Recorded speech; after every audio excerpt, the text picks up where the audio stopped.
Open your Bibles, if you would, to Jeremiah chapter 21. Jeremiah chapter 21. Isaac, before you walk away, turn me down just a half a little bit. Jeremiah chapter 21, and we'll get back into our study. We're going to try to cover 21 and 22 this morning. I think we can do that fairly easily this morning in terms of content of these two chapters. We're kind of in weird flux here because we did a study 2 Sundays ago, or a Wednesday, a week and a half ago, and then we had our VBS, and we'll be here this morning in Jeremiah. Then we have our singing this coming Wednesday, and so we'll be away from Jeremiah again for another class, and then we'll come back to do our study again the next Sunday. But we're in Jeremiah chapter 21, and I want to examine with you this particular passage because Jeremiah kind of turns his attention over to whom in this moment? To the king, right? And he's going to address some very specific things concerning the king and some thoughts that he needs to consider collectively with Jeremiah in relationship to God's plan. He asked a simple question in the beginning, if you have your outlines, and when I walk back, I apologize. I walked back too late to realize they were out back there in the bin, but you can see it on the screen. But the king turns here to Jeremiah in verses 1 through 14. But what request did the king make of Jeremiah? Okay, so he wants Jeremiah to go and inquire, and I'm going to bring that up in just a second. I realized I did something wrong.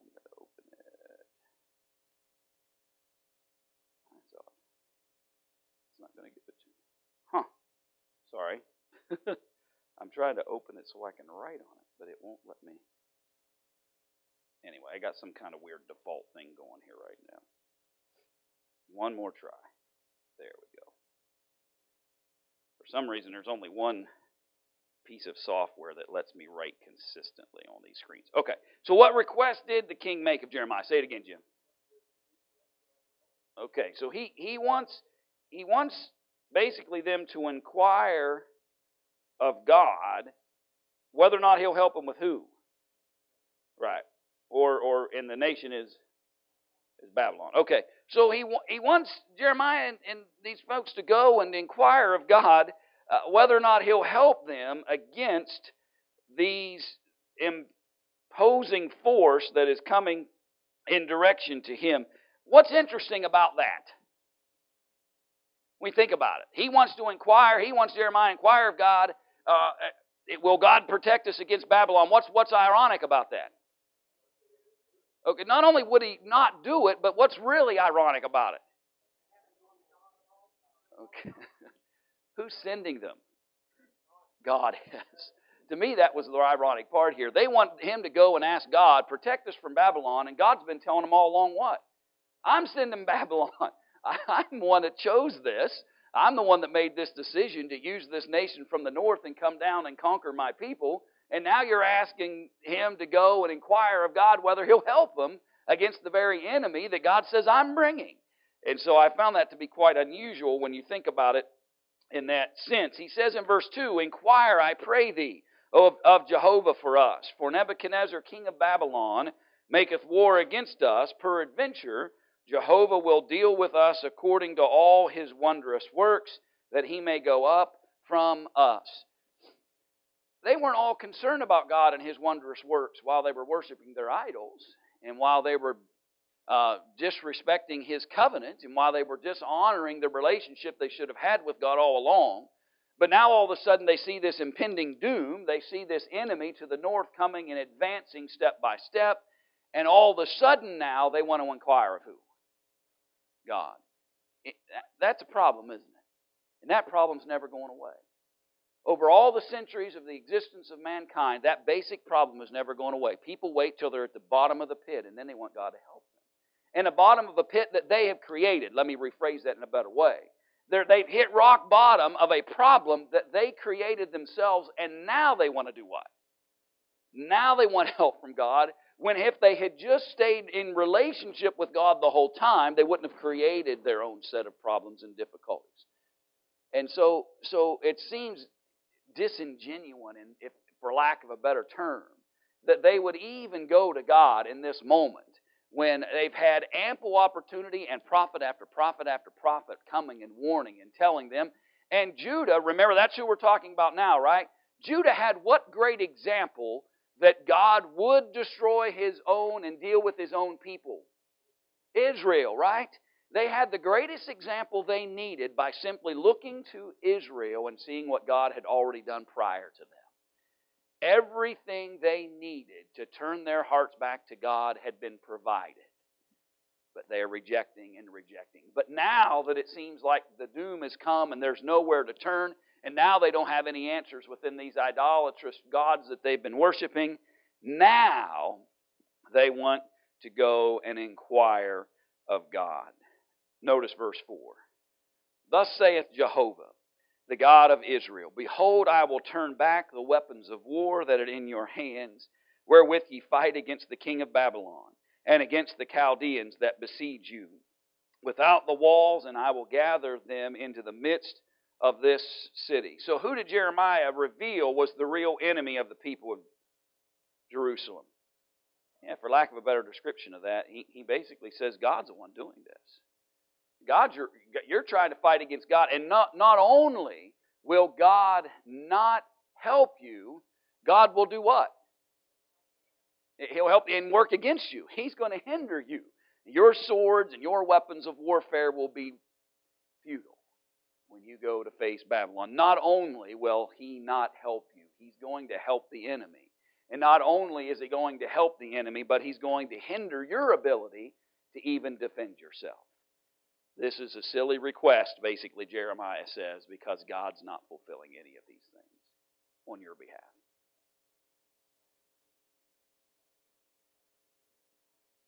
Yeah,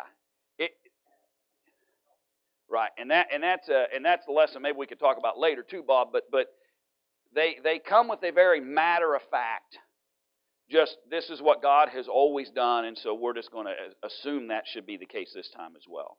And man still comes to God in very matter of fact ways, just assuming that God will do whatever it is they want Him to do, without any kind of covenant or relationship being honored in that process. Yeah, but for them it's too late. That's right. As a nation, it's too late. The individuals have continually been offered opportunities to be penitent and turn and change, but for the nation, it's the judgment's coming. And all because they're actually resisting God. Notice verse 5. I myself will fight against you with an outstretched hand, with a strong arm, even in anger and in wrath and in great indignation. Not a fight I think I would want to be in. To fight against God with that kind of thought process behind it, of wrath and anger and indignation, fueling those challenges. What would the future hold then for Zedekiah?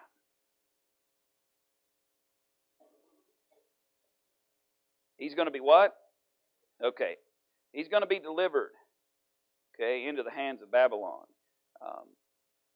Something I'm sure he thought could never have happened.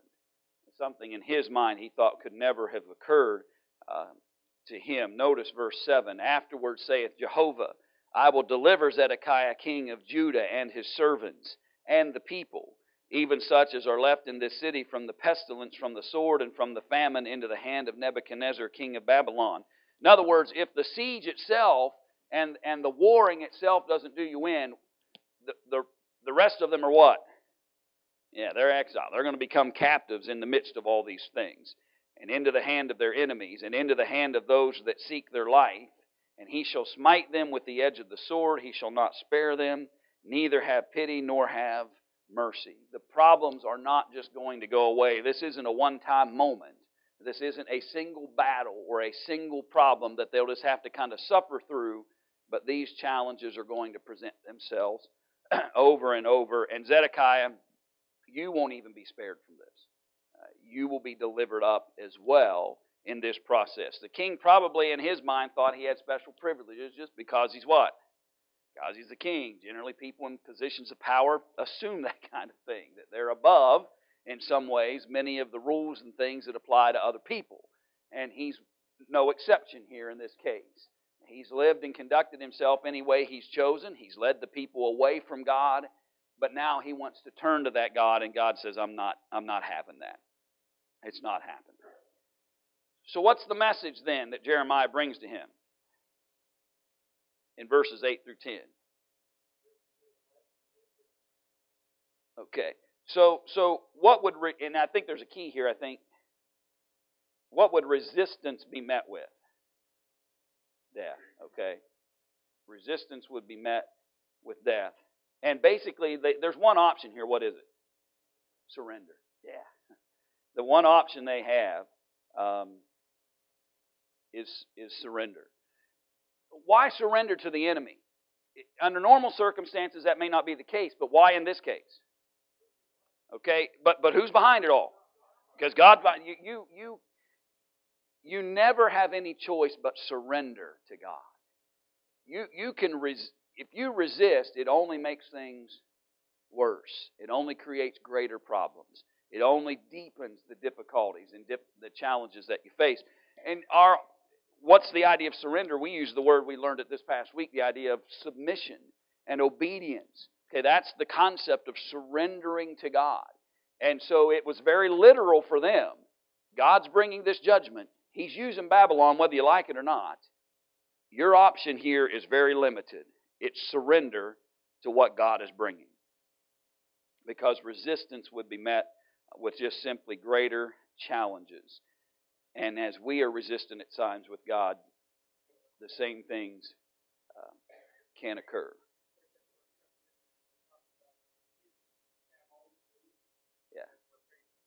Yeah. Right. And it will challenge the faithful in this moment. Because they're going to have to stay dedicated to a God who's bringing this judgment against their nation. And the difficulties that are coming. So ultimately then, according to what would God punish the people? Okay. Verse 12 said, because of your evil doings. Because of the things that you have done, challenge is coming. Notice verse 12. O house of David, thus saith Jehovah, execute justice in the morning and deliver him that is robbed out of the hand of the oppressor. Lest my wrath go forth like fire and burn so that none can quench it, because of the evil of your doings. Behold, I am against thee, O inhabitant of the valley and the rock of the plain, saith Jehovah. You that say, who shall come down against us, or who shall enter into our habitations? The great warning here is simply, if you notice in that end of verse 13, that you can become convinced that you're what? Invincible. They've convinced themselves nothing can happen. Who in the world could come against us? Who's going to be able to enter into our habitations? We are beyond this. We are above this. It cannot occur to us. But rather than, he says in verse 14, I will punish you according to the fruit of your doings, saith Jehovah, and I will kindle a fire in her forest, and it shall devour all that is round about her. Zedekiah says, Jeremiah, we need to appeal to God to help us. Jeremiah says, Zedekiah, God's doing this. And your only option is to surrender to it, because you're not going to change it, and resistance will just make a greater problem. And in fact, you're going to be delivered in this whole process into the hands of the Babylonians. And their continued pride and arrogance and confidence, falsely obtained, is now leading them into deeper and deeper struggles, and reminding us again in this text, as we have seen prior many times, it's by their own doing, by the fruit of your doings. This is the result when you break your covenant with God. What's that?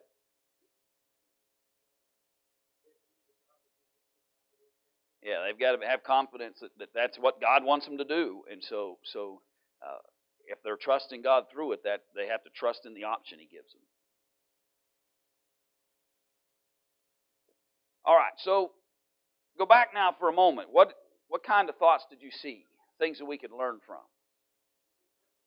Okay. That's a point that we have seen over and over and over again, but it's reminded. We're reminded of it again here in this text. You reap what you sow.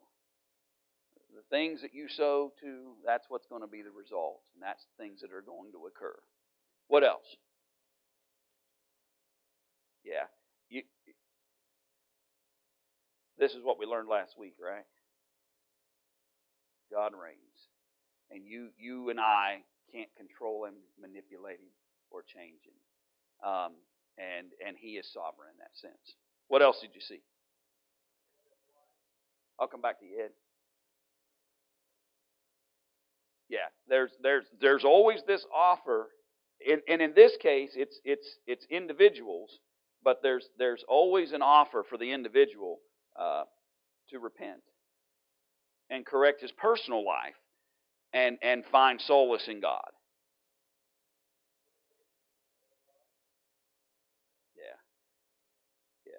Yeah. Life and death are in the balance spiritually every day, and by the choices and decisions that we make.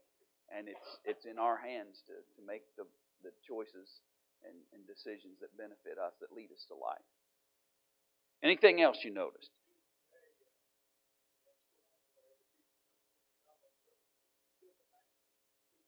Yeah, I noticed that too. It is amazing how often people have zero interest in God until they see Him as a last resort, and it's sad. And that's kind of and sometimes we talk about that from the world's standpoint. But these were the people of God. This is Judah. Okay, these people should have been connected to Him all along, and here they are after all these years of difficulties and failures in their relationship with God. Now all of a sudden they want to communicate to Him and see if He'll help them out. Yeah. They did. They hit just in case, which isn't a new concept, because that's exactly what Paul dealt with on Mars Hill. Is when he sees that altar to the unknown God, they were praying to a God they didn't know, and just in case you're out there.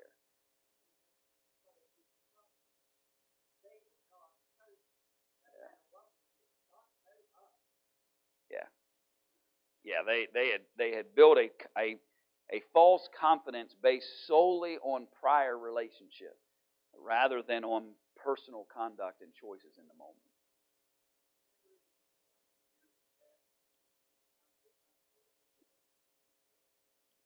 I have not taken time to examine how long a time period we have dealt with thus far, so I'll look it up for next time.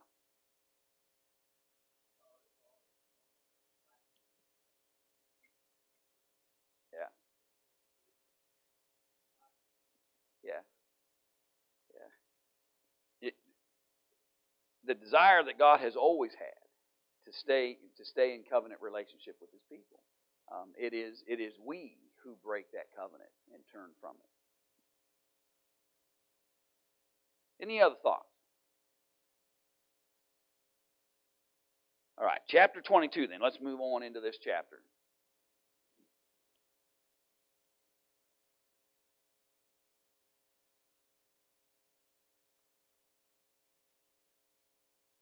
So as we begin chapter 22,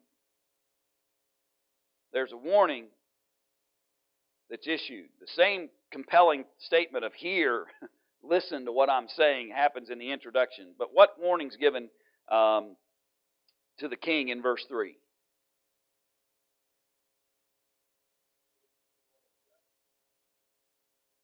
Okay. Execute justice and righteousness. Okay. And in so doing, what kinds of things do you need to do?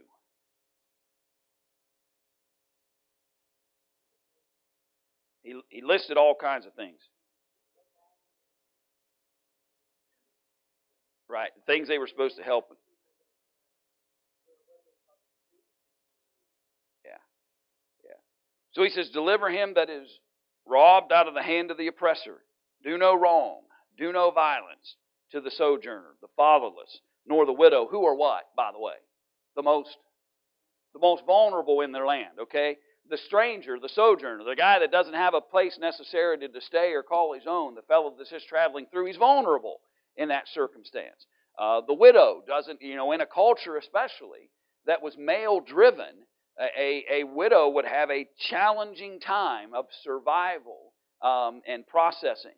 And so you have all of these things to address in relationship to it. So he reminds him, don't shed innocent blood. Take care of all the most vulnerable people in the land. That's the starting place of executing righteousness and justice, he says. For if you do this, what's the result?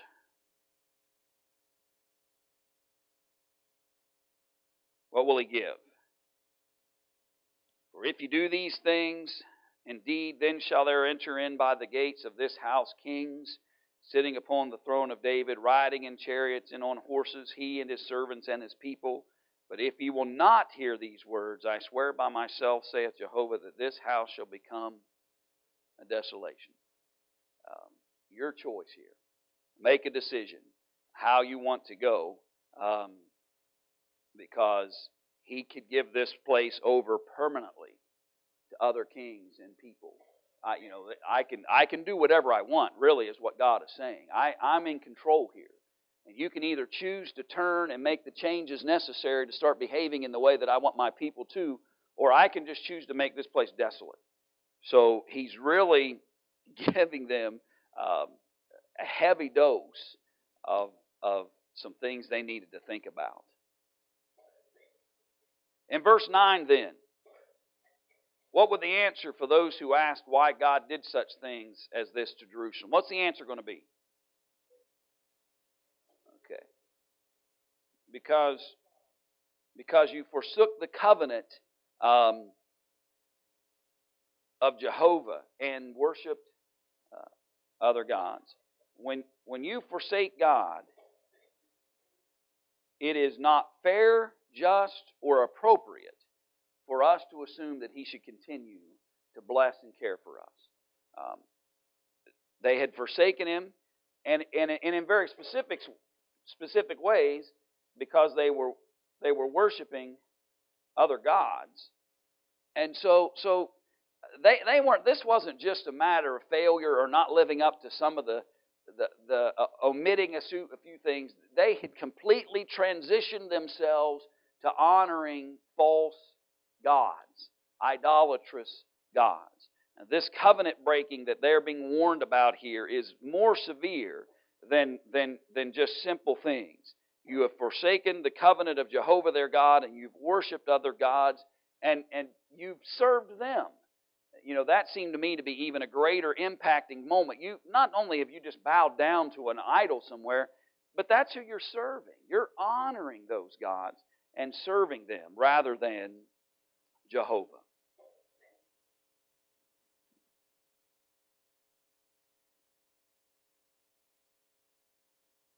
Notice then he says, weep ye not for the dead, verse 10, neither bemoan him, but weep sore for him that goeth away. For he shall return no more, nor see his native country. For thus saith Jehovah, touching Shalem the son of Josiah, king of Judah, who reigned instead of Josiah his father, and who went forth out of this place, he shall not return thither any more. Shalem, or Jehoahaz, is what we would also know him as. You can read about that in 2 Kings chapter 23, verses 30 through 34. And you can see how he was going to be taken actually by Pharaoh Necho, and not that spelled that way, but to Egypt, and never would return. Never would return.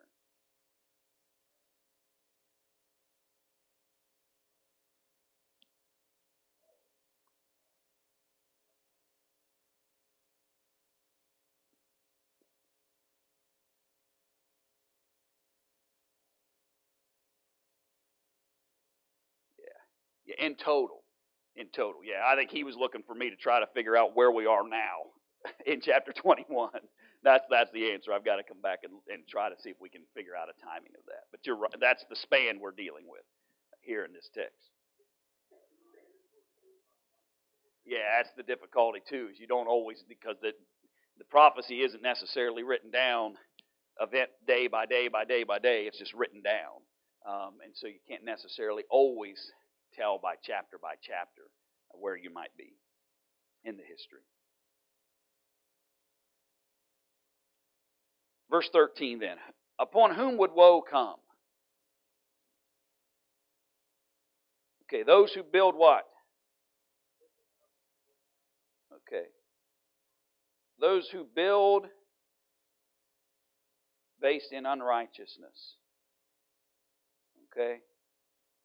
Those, in other words, who prosper because of what? What's another word for this? Sin, okay? Those who have built and prospered and benefited themselves through sinful practices. Those who use injustice. Those who take advantage of their neighbor's goodwill. I want you to go back and look at that. That was an interesting kind of, I don't know that I noticed before moment when I was preparing for this morning. In verse 13, when he says, Woe unto him that buildeth his house by unrighteousness, and his chambers by injustice, that useth his neighbor's service without wages, and giveth him not his hire. What does he think? What do you think he means by that? Okay. And they were, and what would we call that? Okay, or taking what? Taking advantage of people. Okay, just because there is an issue where we can aid or be benefited by somebody's skills or labor, doesn't mean we should take advantage of them. Will your neighbor always want a wage for the things that he does? No. Sometimes we'll do something for somebody or assist or help somebody, but we don't need wages for everything we do. But there are times where we should at least do what? Number one, offer, right? You offer, and someone might say, "Well, no, I don't need, I don't need anything, or it's fine." But that's one thing. It's a whole other thing to just assume that somebody should what? Just do this for nothing, right? And take advantage of one another and begin to even abuse the neighborly nature of somebody. Anyway, that verse struck me, and I wanted to make sure I mentioned it before I get to verse our time being up here in a little bit, because it just it was an interesting concept. Among all these things that they had done wrong, among all of these evil practices, unrighteousness, and all the injustice and all the difficulties that they had been guilty of, I found it peculiar that in the midst of that was, don't take advantage of your neighbor. That's not a righteous thing to do. It reminded me a little bit of all those very grievous, sinful things that the Bible lists for us from time to time. Things like murder and idolatry, disobedient to parents. You almost feel like that. How does that fit? But it does in a very tremendously dark list of sinful practices. Things like that come up, and here's a moment with them that came up here in this text. Notice verse 14. That saith, I will build me a wide house and spacious chambers, and cutteth him out windows, and it is sealed with cedar and painted with vermilion. It's worth it to me because I want the biggest house with the most rooms. I want this beautiful red pigment, that's vermilion. I want this beautiful deep red pigment that I can put on here. I want to use the best cedar. We think of most houses have what? Windows, right? We think most houses have, but that wasn't the case in their days, okay? It was, depending on what kind of structure it was, it may be pretty difficult to have a window in your home. But here were folks and based in any means, whatever unrighteousness, whatever injustice, if it means stealing my neighbor's work in order to accomplish it, if it benefits me, I'm willing to do it. That's a description of the digression away from what is right that was occurring among the people.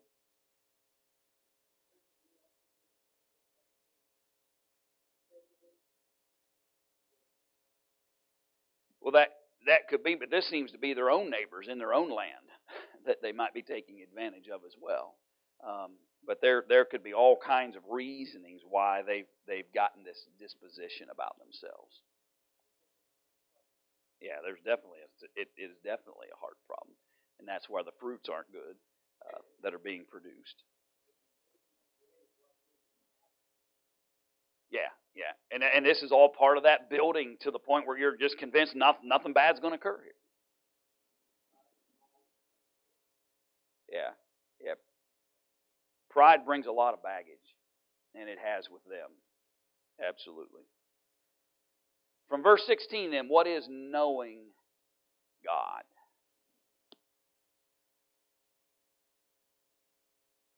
Yeah, I found that interesting. James said it in what way? In James chapter 1. Pure religion and undefiled is visit the fatherless and the widows and keep oneself unspotted from the world, right?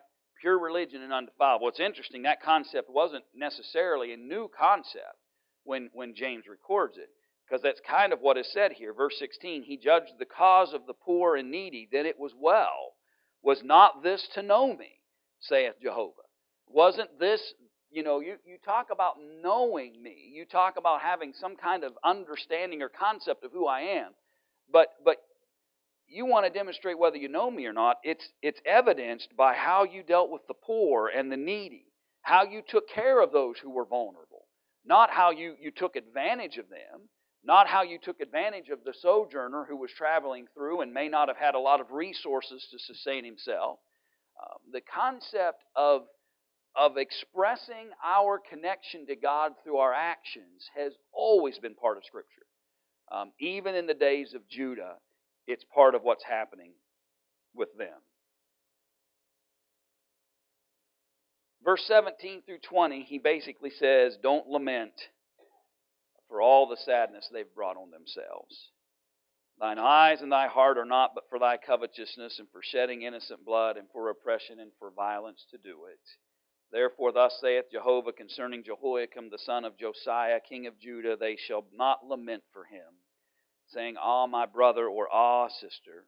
They shall not lament for him, saying, Ah, Lord, or Ah, his glory.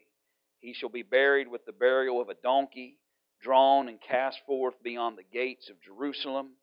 Go up to Lebanon and cry, and lift up thy voice in Bashan and cry, for Abiram, for all thy lovers are destroyed. Everything that you've entrusted in, every covenant you've made and allegiances you've made, do you think all these nations that they've made these false allegiances with are going to cry and lament when Judah's destroyed? No. In fact, we've already read they're going to walk by and scoff and mock and say, oh, look at what's been done to this great nation. They use the phrase, just to help you, in verse 20, go up to Lebanon and cry and lift up thy voice in Bashan. Those are generally used as generic terms that refer to the idea of the splendor of Lebanon. All the splendor that they had created for themselves, and their cedared home, and their vermilion painted residences, and their big houses and big chambers, and all the things that they had done, it's coming to naught. It's coming to naught. And the changes that they are going to see very rapidly as Babylon takes over. Question E then, what was the message to Coniah in verse 24?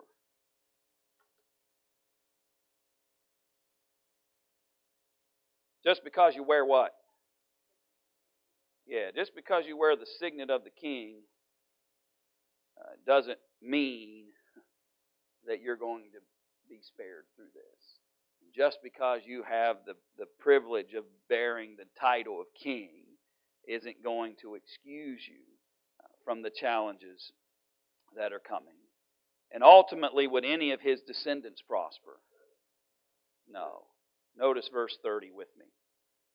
Verse 24, he said, As I live, saith Jehovah, though Coniah or Jeconiah, the son of Jehoiakim, king of Judah, were the signet upon my right hand, yet would I pluck thee thence. Notice verse 30. Thus saith Jehovah, write ye this man childless a man that shall not prosper in his days, for no more shall a man of his seed prosper, sitting upon the throne of David and ruling in Judah.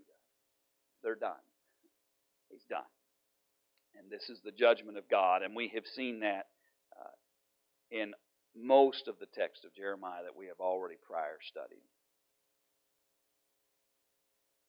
The last couple minutes then, what do you see? What lessons maybe have you gained from this chapter? Yeah. Riches are meaningless. And not only riches, but we can add to that power. Power doesn't necessarily mean anything either. What else did you see? Go ahead. Yeah, we that's been a repeated theme throughout. Hear, O Israel, or hear, O Judah, hear, O Judah, hear. And, every start of every thought. Listen to what's being said. What else? Yeah.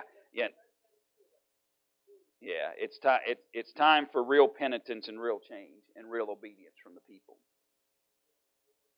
Yeah, I mean, we talked about that for a moment, but care for the most vulnerable among you, and worse yet, in relationship to what they were doing, and don't take advantage. Don't take advantage of them either. Sojourner may not understand the currency of the place, and so you may be able to bilk him out of a few extra dollars for something in the marketplace. There's all kinds of ways that you could take it. He said, don't take advantage of people because they're vulnerable. And that's the condition of the hearts of the people at that time. Yeah. Love thy neighbor as thyself. Absolutely.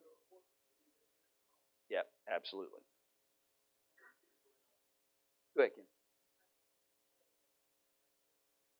Yeah, when God has said it, it is so. And that's something they're having to come to terms with.